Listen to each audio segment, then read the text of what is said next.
Cool. Fun fact, this has been the third year in a row in which I've moderated this same conversation at ETHCC, which is like the EVM, what do? And the reason why I think this conversation keeps on coming up is because the EVM always adapts. It is an alive organism that keeps on developing and changing, and so is the entire crypto industry. So this EVM is this very important piece of architecture that is in this constantly evolving industry, and it is also constantly evolving. And so the story of the EVM in 2024 is actually, I think, one of the newer stories that we've had in the EVM space. In 2021, 2022 is like, sick, Ethereum's really cool, but like look at all these other alt layer ones, except the alt layer ones were Phantom, an EVM chain, Avalanche, an EVM chain, and probably two other layer ones that I can't remember that were also an EVM chain. And so I want to kind of kick off this panel with asking the question, the EVM, overrated, underrated, or properly rated? Sandeep, let's start with you. I would say, is this working? I would say technically properly rated, because that's where the most talent is. But if you talk from the market's perspective, because these crypto markets are super speculative, they want something new. And I think EVM is old, but we also know old is gold. So for now, it's like for the market perspective, just like slightly underrated or overrated. But I think, like, you know, as these like crypto cycles have these, like when they go, they pull things in extreme directions. But then when these, you know, bull cycles go away and the fundamentals, things comes back to fundamentals, people will see that EVM is still the king. Not like, I'm Ethereum maxi, but I'm not EVM maxi. So of course, like, you know, a lot of other alt VMs have their advantages. We even have, like, you know, one of them like Maiden VM building, but which has, like, you know, some privacy enabled features, client side proving and all that. But I think like EVM is like kind of the JavaScript of, you know, blockchain virtual machines. Love it or hate it, it's going to stay here. Kevin, same question. Is this working? Yeah. Cool.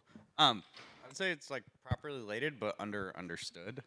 I think just like generally, the VM space starts to like over-index on like whether it's an EVM or an SVM, but like fundamentally it's just a VM, and they all have like bytecodes, and like I think there's a lot you can do within that is like unexplored, because fundamentally like an EVM is just like, or any VM is defined by like the order of interpretation of bits in any bytecode, and that is actually quite flexible. And so I think like EVM generally has just been like underexplored into how that could be expanded. Yeah. Sure, yeah, take us home. Yeah, I feel like I can't say the same answer. This is the point of being the last one who answered a question on a panel. You get the first one next time. Very disadvantaged. I like to be in the middle because I'm quite mid-curved. So I'm a big fan of Maiden, by the way. I've always been a privacy maxi. And I think we should always encourage innovations in different VMs. And I'd love to even see them. I think with EVM, there is, I used to lead BDI consensus, which cover MetaMask. And we used to say internally sometimes that, oh, the EVM has won, which I think is actually the wrong statement. I think EVM is a living organism. We should always go improve it. I think it's poorly understood.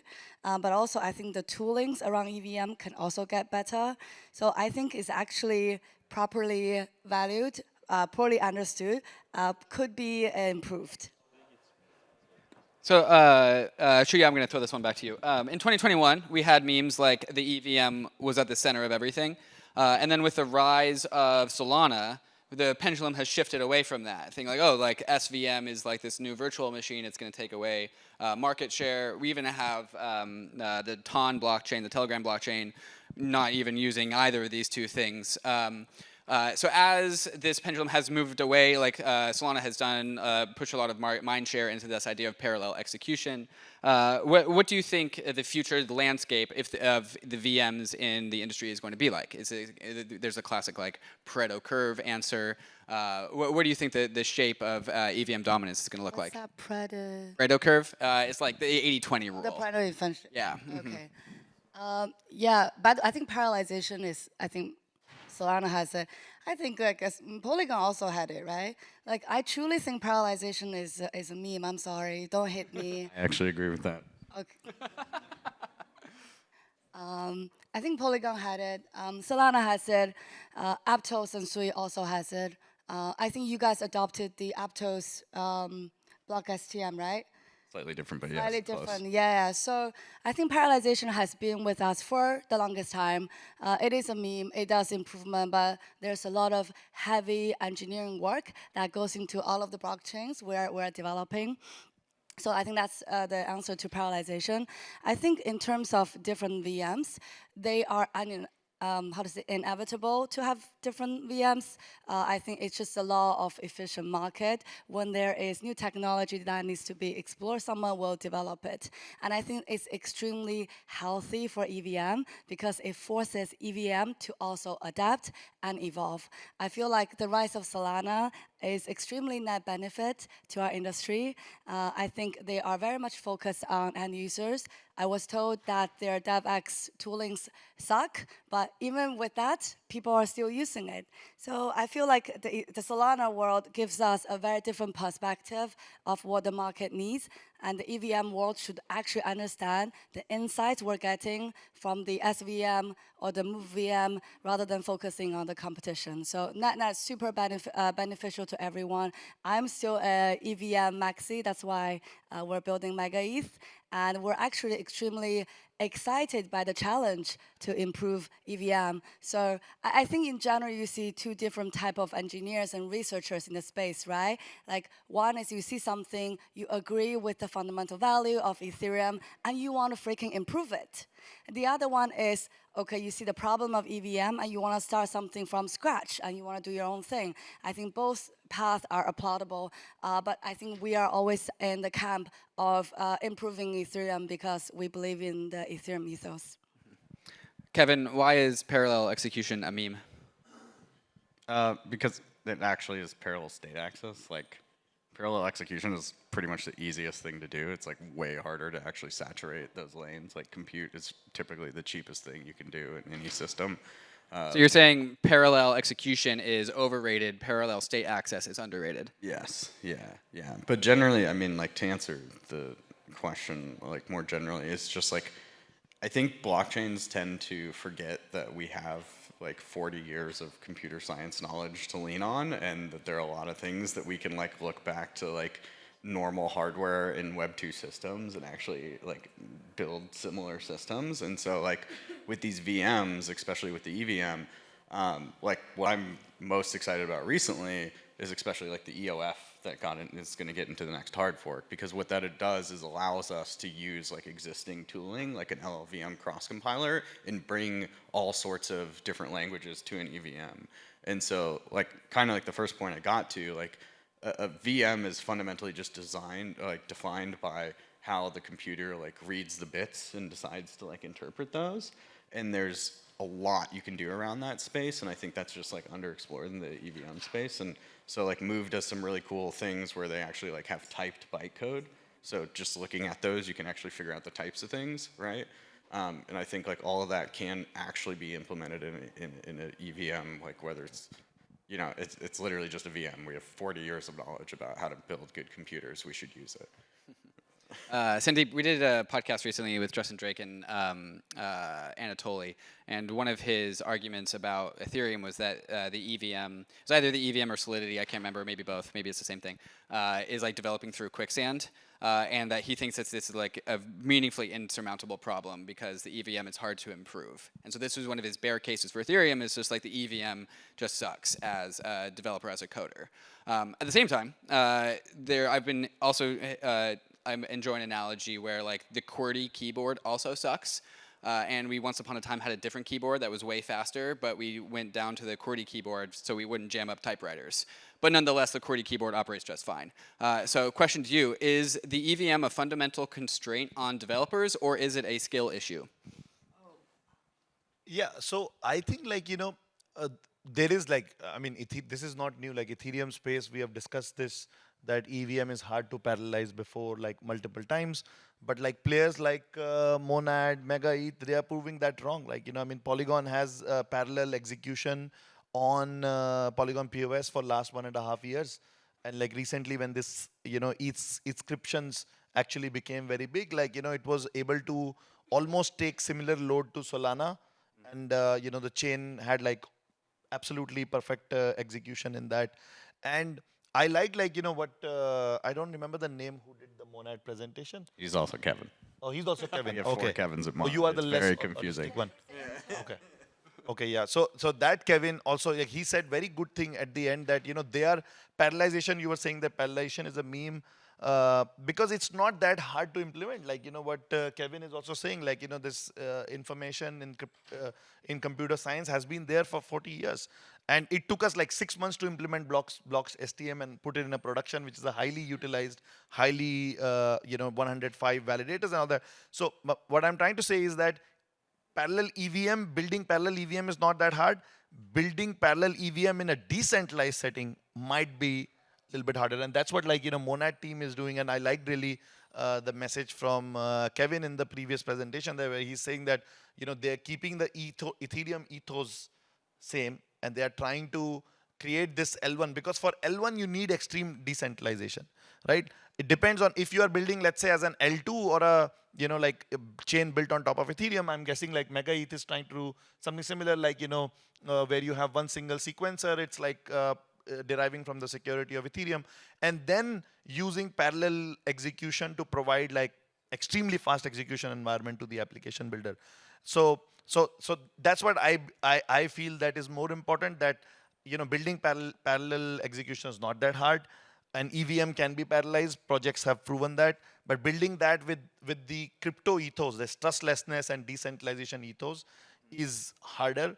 Even though in the short run we see that, okay, the market doesn't care about it. When we are always talking about market, means like price speculation doesn't care about it. But these price speculation, they will grow old of these narratives too. Like this, let's say, huge DEX volume on meme coin and all that. Like, markets will grow old, and the people like you and us who have been here, like sure, we've been here for like 6 or 7, 8 years. We have seen many of these cycles. These trends will go and come and go. But what doesn't change is fundamentals. Eventually, some fundamentals will pick up the real thing, and then I think that's what is more important. I don't know which one of you to direct this question to, so maybe this perks up one of you more than the other. When is it appropriate to not use the EVM and use a more custom VM, just a different VM? Like, we have the Ethereum layer 1 and many of its layer 2s using the EVM. What use cases or applications or contexts would it be appropriate to just like completely do away with the EVM and bring in something brand new? I don't know what that, like a brand new custom VM, something, maybe the SVM, I don't know. But is there any like apps or use cases in which the EVM simply won't do? Anything that comes to mind? Simply, the most simplest thing is privacy itself, right? Like, if you want to do privacy.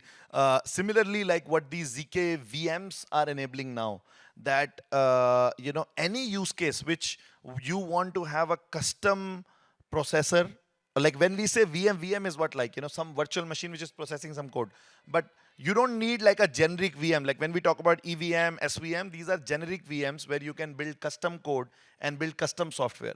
But for example, you are an enterprise and you want to do very simple thing. Let's say take some ID records and match them together and have a provable, this thing for this. So for that, you might have a 200-line code, but you want to make it trustless. So in the Ethereum space, all of you might have heard about these ZKVMs, where you just take this Rust code, which is doing, let's say, this 100 lines of code. It's not a custom VM. It's not a VM at all. It's like a standard code. You take that code, pass it through ZKVM, create a prover on the other side. Now you run this custom code at gazillions of TPS you want to run, and then you just prove it. Of course, that level of proving is still costly and inefficient, but all this hardware acceleration and all those things, like you were there yesterday, like this fabric cryptography, we have yesterday announced like a hardware acceleration program and all that. So when that happens, then you don't even really need, most of the enterprises will have a lot of these trustless state machines, which will not be VMs, generic VMs. They will be custom code. They'll just execute this as millions of TPS, just prove it back onto a settlement layer like Ethereum or, yeah. Kevin, Trio, any answers come to you guys? I guess I'd like double click on it with a different analogy. Like, so my background's hardware, and I kind of just look at it as like, you don't use a general like CPU for every piece of hardware. Like your TV has a very specific chip that's running like visuals. You know, like the AirPods have like a very specific chip for audio DSP. And so like, I think altVMs make sense for logically separated use cases. And so I think on a base layer, you want like a generic VM where you can do, you know, like you want your computer to be able to run any like program, but you don't necessarily want your watch to run every program that your computer runs. And so for any logically separated use case, I think it makes a lot of sense.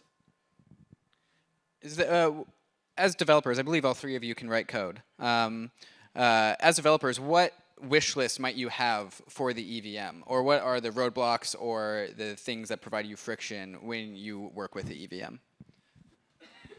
I have laundry list of things. So like definitely want EOF so that like, so most, and this is just some background on computers, like most compilers are built for register-based systems and the EVM is stack-based.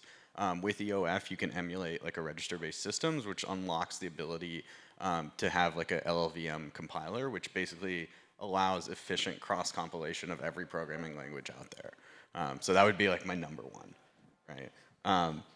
Second one, like I love privacy, right? Added in some form, like opt-in or opt-out. I also would like to get a little more aggressive on precompiles, so like supporting the R1 curve. I think that's in the next hard fork as well, right? So that you can just like operate with phones and stuff and like have your normal signing, like Face ID and stuff like that. So I think there's like a lot of actually like pretty low-lift things we can do to like really improve the EVM.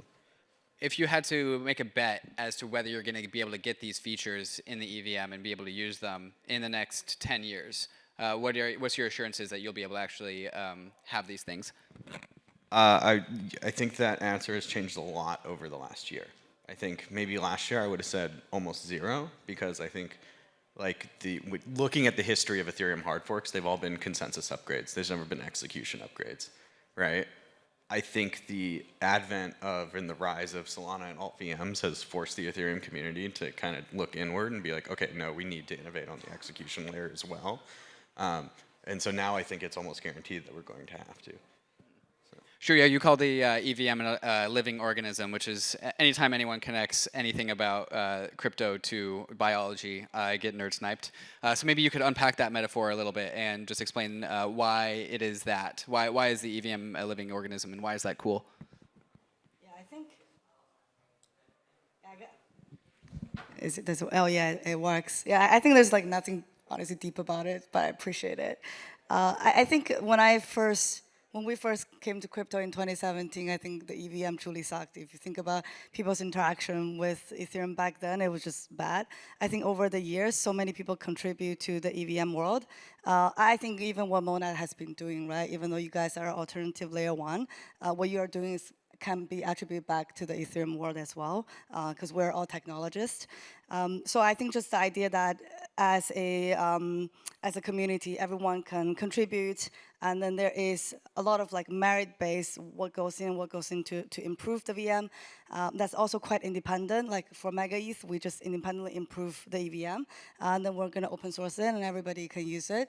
So I think that's just a beautiful part of our community.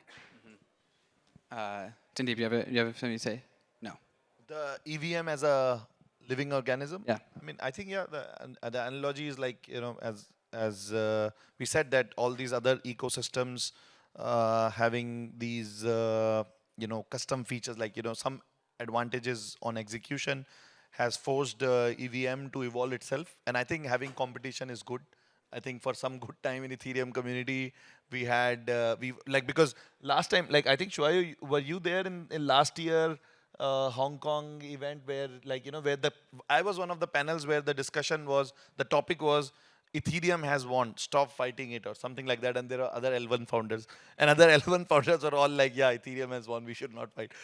And then this industry, you know, it changes so fast, like, you know, since last October, like suddenly, like, you know, Ethereum is being challenged. But I think like that challenge brings in a lot of like aligns a lot of like you know, small, you know, magnetic this thing like, think of those electrons like moving in all directions, but now you have a current, so all of them are aligned in the same direction. So I think like that's why like, I think it's a living organism. Now it's more living organism. It was becoming ossified some time back a little bit. Now we are getting more and more features into it. It's all good when we have those features. Sandeep, you called yourself an Ethereum maxi, not an EVM maxi. Can you delineate between those two? Why are you drawing a line there? So when I say Ethereum maxi means, I mean to say that for an L1, what you expect from the L1 is L1 needs to have extreme level of decentralization, because that's where you are, creating an environment or the blockchain or the ledger which cannot be controlled by any single party. It needs to be censorship resistant. I mean, of course, if it's very decentralized, censorship resistance will be also there. And of course, the other features like trustless and self-custody and all that. And I'm Ethereum maxi because I think that Ethereum is the only blockchain, smart contract blockchain, which as a layer 1, which has that level of decentralization where, a sovereign fund can keep like $5-10 billion and not be worried about that somebody will hard fork it and, do something about it, right? Or maybe more, like, I would say that capacity of that keeping that capital is even higher on Ethereum. 10 billion is less, I'm saying, maybe 100 billion. And the thing is that for any L1 to succeed, like for me to respect any L1, I would like to see like how decentralized they are. And so for me, Ethereum till now, and there are amazing teams building like, but then till now, I think Ethereum has only one competition, that is Bitcoin, right? If Bitcoin starts having those opcats and all those things, then I'm like, okay, this is a very strong competition. But everything else till that time, till that level of decentralization is not there, for me, they are more like faster execution environments, but they are not the settlement layer. So I am Ethereum maxi as a settlement layer, right? We are also building this AG layer and all that. We believe a lot of execution will happen on the layer above, not in the settlement layer. And maybe I'm too old in the blockchain ecosystem, but I think in that way that the base layer will be always more ossified, changing less frequently, and it will have strong guarantees of value. And then you can do executions on top of that. But then what Solana and Monad and all the teams are saying is that why not base layer has some more execution, and maybe like why not, if some of them are able to get to that level of decentralization, great.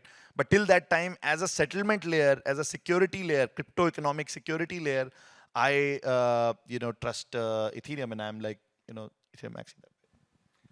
I have a quick comment. I think, I mean, what you're saying exactly why we're doing this, right? We are, that's our design choice, becoming, leveraging what Ethereum does the best, which is security and decentralization.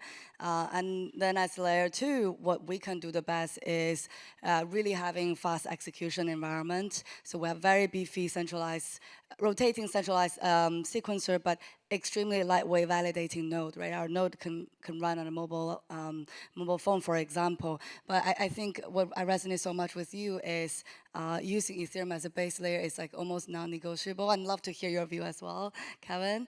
And then I think going back to the VM conversation, I think at some point I don't even think about like the VM conversation anymore. Like I think someone has a podcast called VM War.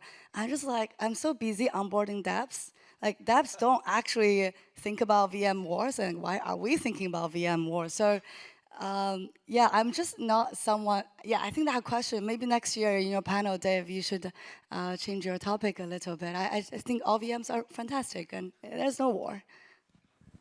Kevin, as the only non-Ethereum ecosystem here on the panel today, the cool thing about Monad is is that it is a bytecode equivalent execution client for Ethereum, which is pretty sick.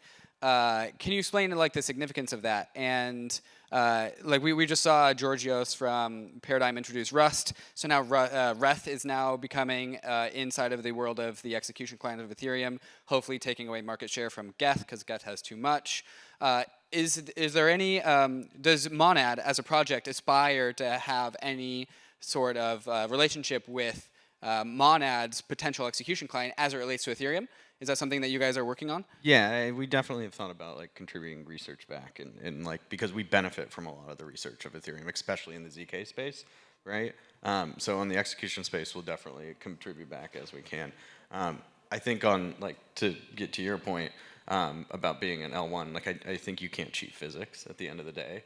And so, like I think about 10,000 validators is about the limit of current bandwidth for most chains, right? And when you have, you know, upwards of 100,000 validators, you're running into issues of signature aggregation not being efficient enough, right?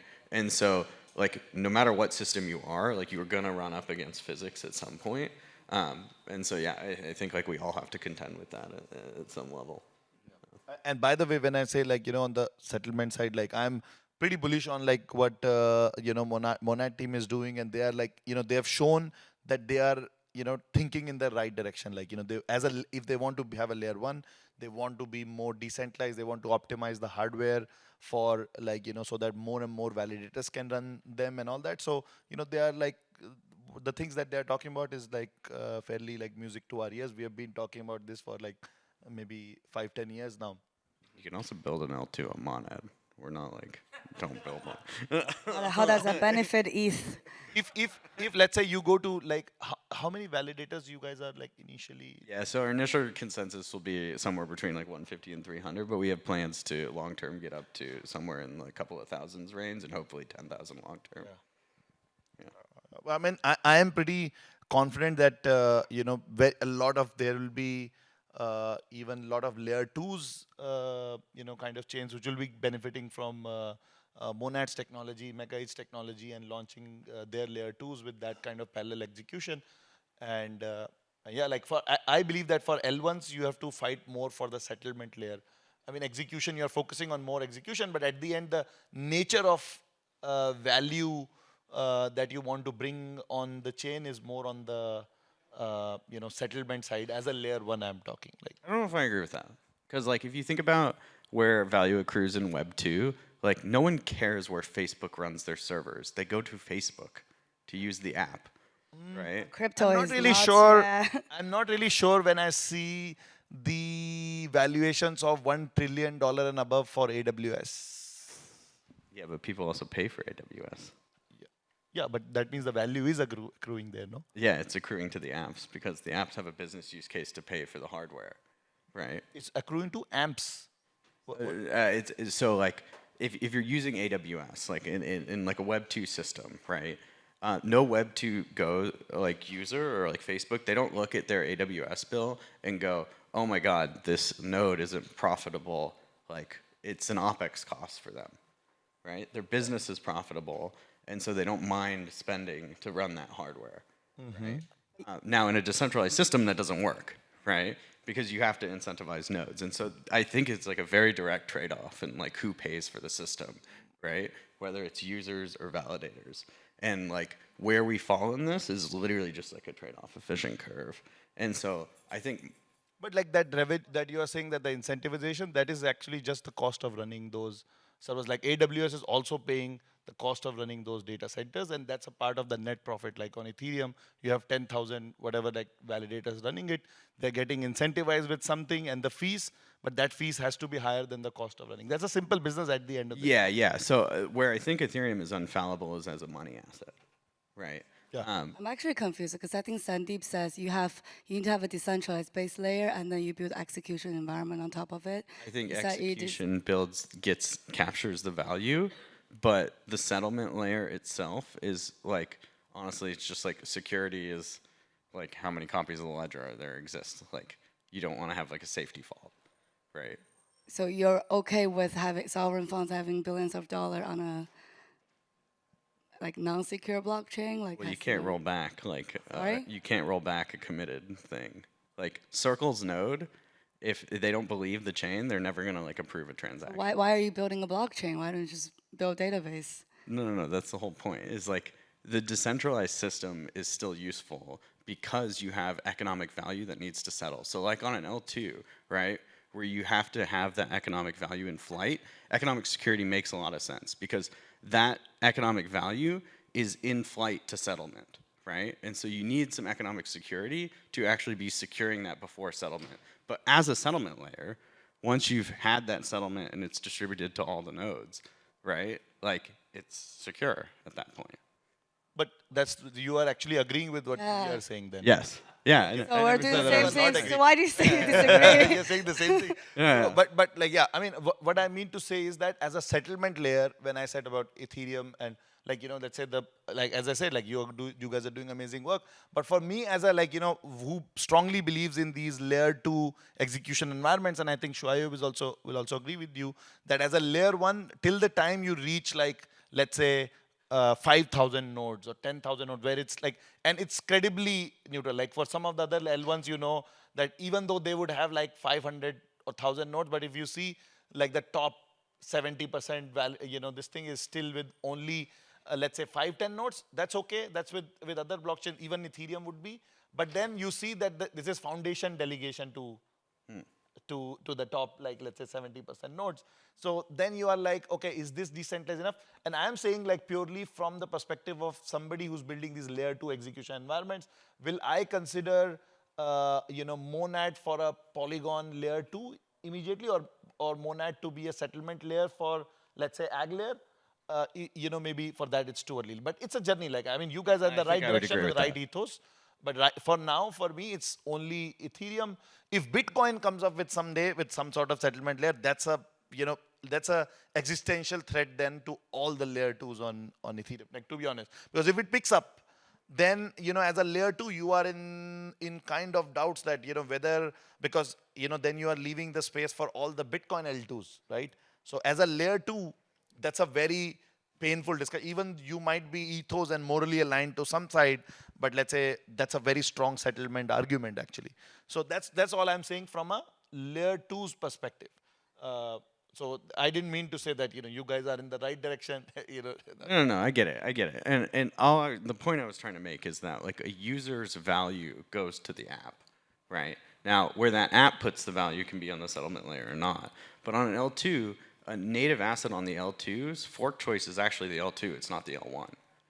And so if you want your asset to be secured by the L1, you actually have to launch it on the L1 and then bridge it to the L2, because then your fork choice remains on the L1. Yeah, but then problem is that any L1 will always have a limited capacity, and then that L1 also will be shared. You cannot have app-specific L1s, and if it is shared, then no app wants to be on a shared execution environment, because one day I have big billion day and I have 50 million transactions on my chain. I can't be on a shared chain. And so I actually agree that the end game will look somewhat like the Ag layer.